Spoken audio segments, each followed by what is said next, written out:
3D-Printed death, the shocking murder of Brian Thompson. December 2024.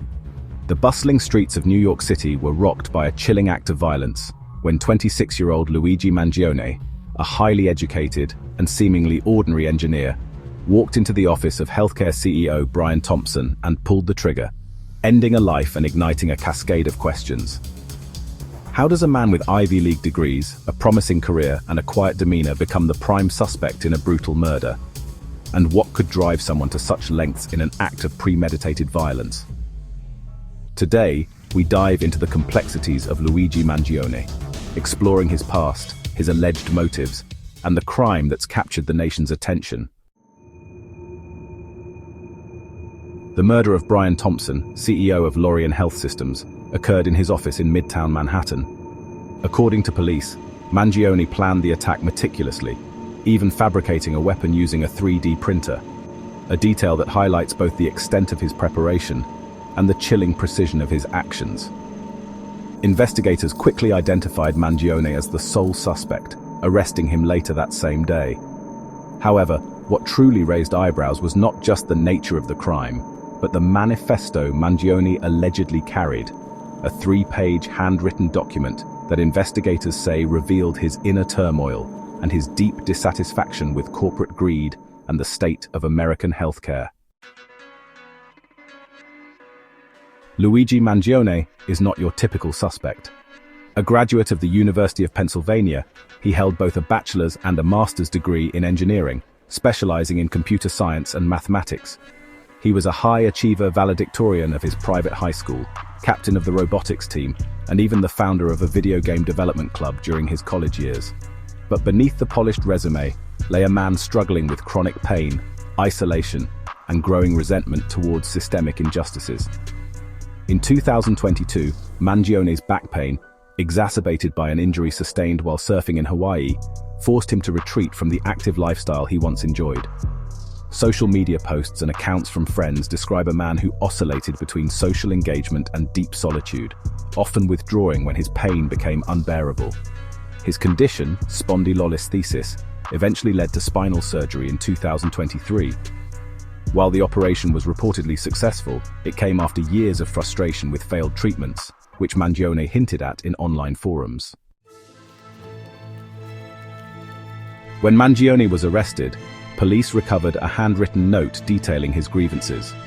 He criticized the US healthcare system, calling it the most expensive in the world, while lamenting its poor outcomes. He likened corporations to mafiosa exploiting the system for profit and referred to his actions as a brutal form of honesty in addressing corruption. Authorities have drawn comparisons between Mangione's writings and the manifesto of the Unabomber, Ted Kaczynski, noting similar frustrations with systemic greed and societal decay. However, Mangione's note stopped short of threatening others, and police emphasized there was no evidence of further planned attacks. Still, this manifesto has sparked fears that Mangione's actions could inspire others who share similar frustrations, a concern echoed by officials, including Pennsylvania Governor Josh Shapiro, who labeled the act cowardly and condemned those glorifying it online. Mangione's story becomes even more intricate when you consider his background. Born into a prominent Maryland family, his relatives are known for their business ventures in real estate, healthcare, and media. Yet Mangione appeared to distance himself from this legacy, choosing instead to chart his own path in technology and engineering. Friends and former classmates paint a picture of a kind, intelligent, and driven individual, someone who excelled academically and socially, but seemed increasingly isolated in recent years. One former friend described him as a gentleman who rarely complained, even when his pain was at its worst. Others expressed disbelief at his arrest, struggling to reconcile the Luigi they knew with the man accused of such a heinous crime. The case has ignited debates across the country. While some sympathize with Mangione's frustrations over healthcare and corporate greed, most condemn the act of violence as unjustifiable. His defense attorney, Charles Dickey, has insisted on Mangione's presumption of innocence, stating his client intends to plead not guilty to all charges. Dickey has also been tight-lipped about the specifics of the case, further deepening the mystery surrounding Mangione's motivations. As we wait for the legal process to unfold, we're left with a troubling question.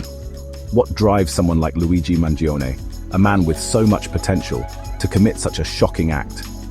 Was this a desperate response to systemic injustices, or the unraveling of a mind pushed to its limits by isolation and pain?